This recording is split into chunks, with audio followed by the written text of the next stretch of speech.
I know my Lord. Saludándole en el amor del Señor, deseando ricas y abundantes bendiciones del cielo hacia sus vidas. Ha llegado la hora de compartir el devocional, el pancito diario de vida que tanto bien hace a nuestras almas. Concluimos nuestra sección de un tema en 3 partes y el tema ha sido el carácter de Dios. Hemos visto las características principales del carácter de Dios, fundamentado en su amor maravilloso expresado en gracia y misericordia. Dios de equilibrio, Dios paciente, Dios clemente, pero Dios justo sobre todo. En esa justicia Dios a cada uno le va a dar conforme sembró. El principio de la siembra y la cosecha. Según sembramos, así cosecharemos. Veamos esto de que Dios pagará a cada uno conforme a sus obras.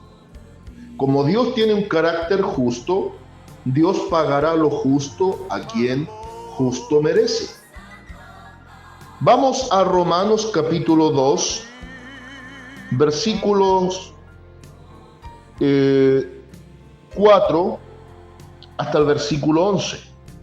Romanos capítulo 2, versículos 4 al 11. El apóstol Pablo comienza su exquisita y tremenda carta doctrinal de Romanos hablando del poder del Evangelio, de la culpabilidad del hombre y cómo el hombre se hace acreedor de juicio. Y ahora para nosotros en este capítulo 2 va a hablar del justo juicio de Dios. Entonces vamos a meditar bajo este mismo título, el justo juicio de Dios. El justo juicio de Dios.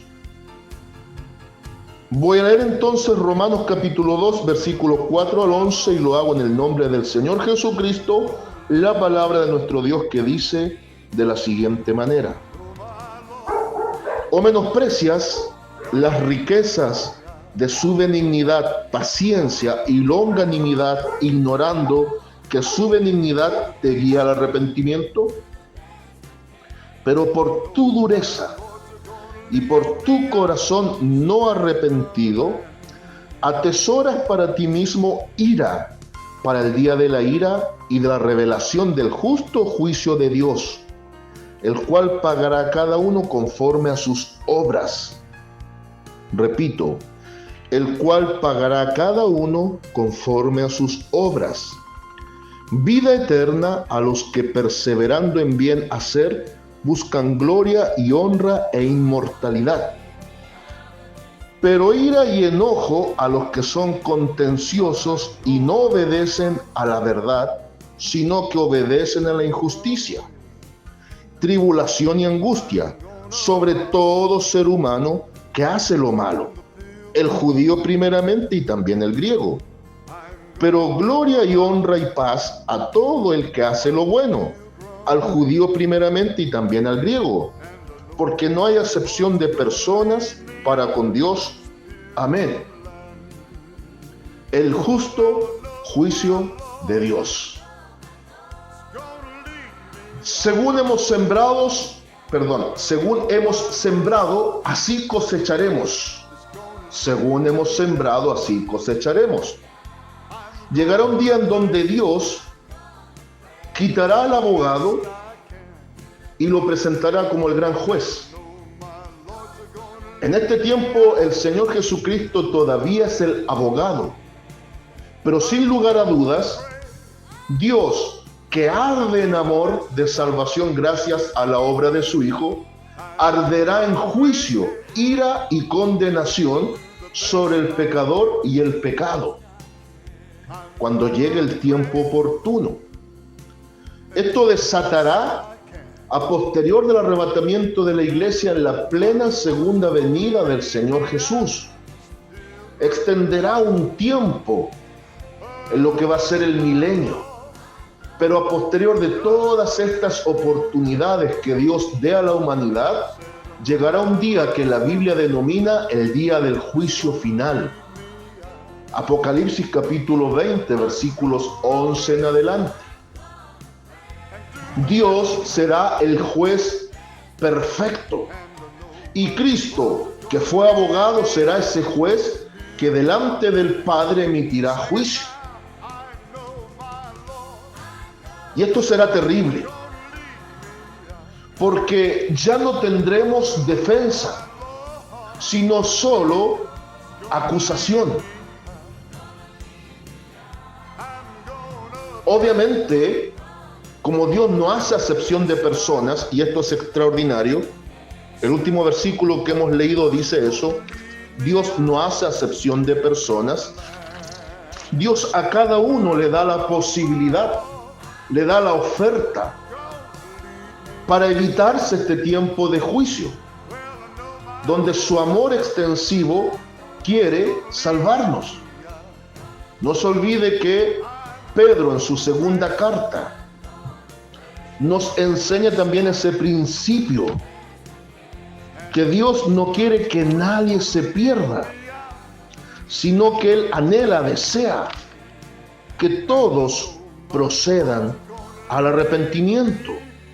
Segunda de Pedro 3:9. Acá Pablo dice algo muy similar. ¿Acaso estás despreciando las características de Dios? ¿Desprecias su riqueza de benignidad, su paciencia, su longanimidad? Esto dice en el versículo 4 acá en Romanos 2. ¿Qué es la longanimidad? La grandeza de ánimo en medio de lo adverso. Es decir, Dios es demasiado bueno y paciente frente a nuestra maldad.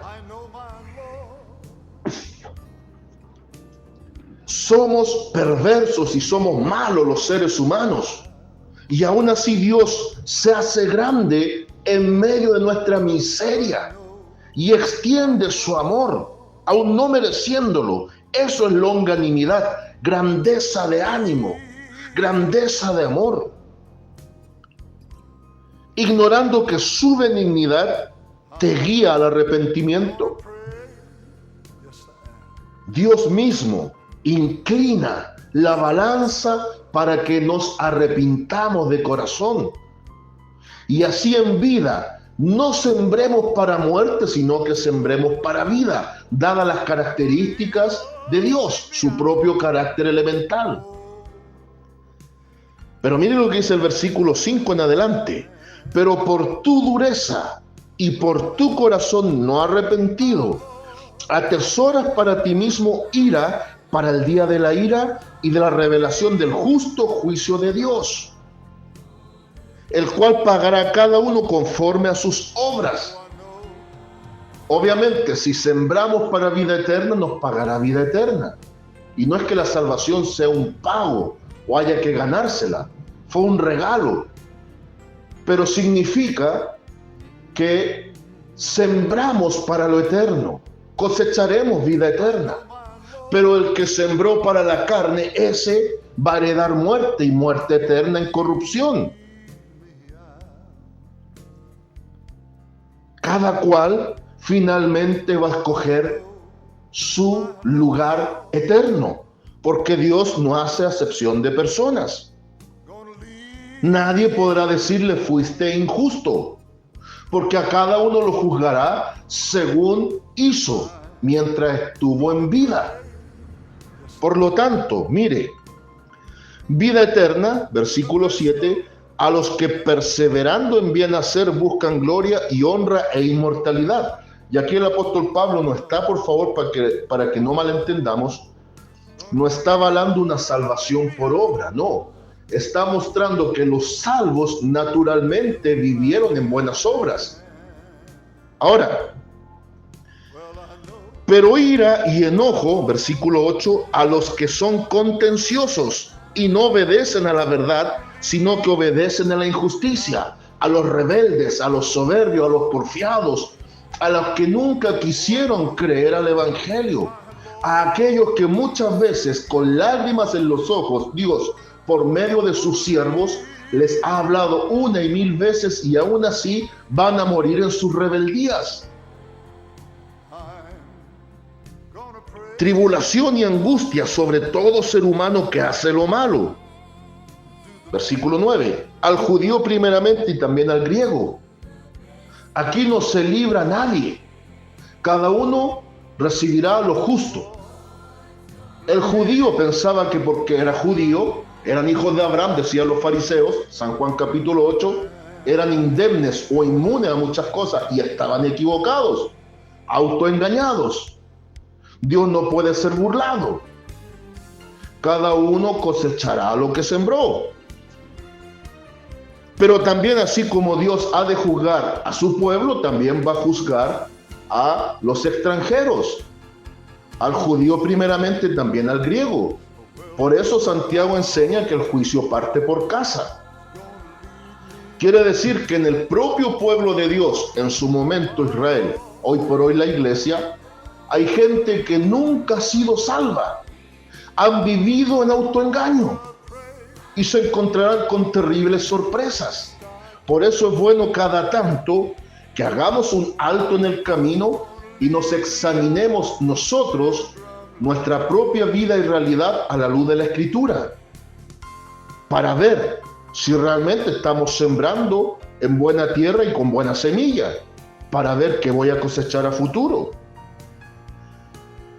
Pero gloria y honra y paz a todo el que hace lo bueno, al judío primeramente y también al griego. Repito, no es salvación por obra, sino que es la evidencia de quien realmente ha sido salvo y persevera en el caminar de salvación,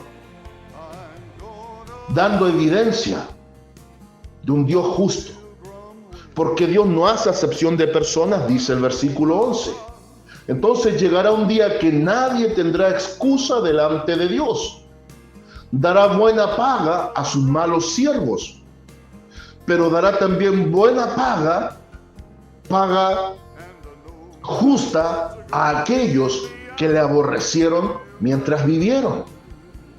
Por ende, y en conclusión, al cierre de la sección de un tema en tres partes, Dios, en su carácter perfecto y equilibrado, es un Dios que arde en amor, pero que también, como dice Hebreos 12:29, que toma referencialmente lo escrito en Deuteronomio, capítulo 4, versículo 24, Dios también es fuego consumidor. Dios consume la maldad y eso va a quedar en evidencia en el juicio final. Dios castigará al pecador con su pecado y el pecado consumirá al pecador.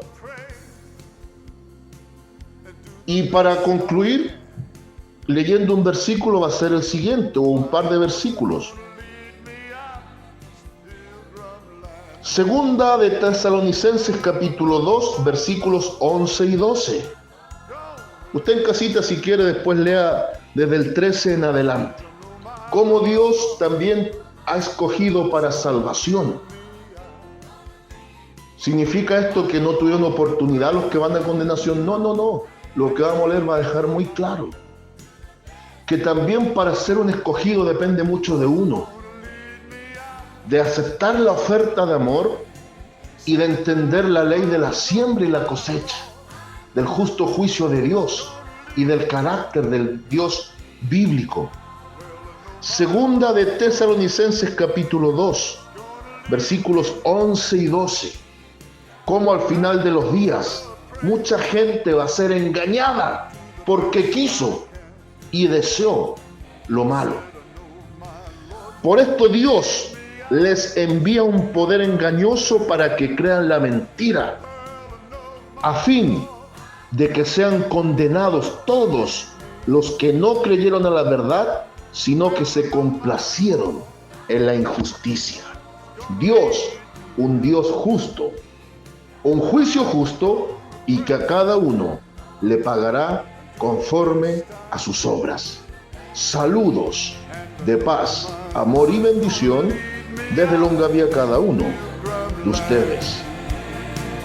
and I know my Lord's gonna lead me out.